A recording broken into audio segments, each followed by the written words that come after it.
Lettre d'un maître soufi, le Cheikh al-Arabi ad-Darkawi, traduite de l'arabe par Titus Burkhardt aux éditions Archer Milano. Chapitre 45. Écoutez ce que j'ai dit à l'un de nos frères pour lui donner du courage, car il avait peur de se marier à cause des tentations que le mariage comporterait, comme beaucoup des nôtres en ont eu peur.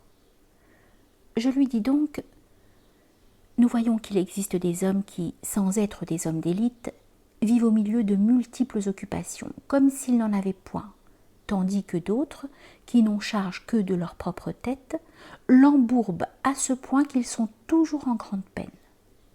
Cela vient de ce qu'ils ne cessent pas de faire des projets et de se charger de 1000 soucis. Il me paraît dès lors, mais Dieu est plus savant, que les vrais hommes ne se laissent distraire de leur Seigneur par aucune chose, et le souci pour la famille est la moindre des choses. Sur quoi se fie donc celui qui, parmi vous, aspire à l'union et qui, dans ce but, abandonne toute activité visant au gain dans ce monde-ci ou dans l'autre? Quoi de plus étonnant que celui qui donne tout le tort à son activité professionnelle, s'il n'a pas su se parfaire lui-même?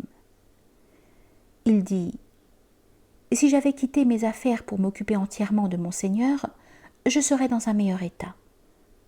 Et pourtant, il y a dans sa vie bien des moments perdus. Il ne les voit pas et ne donne pas le tort au fait de les gaspiller sans s'occuper de son Seigneur.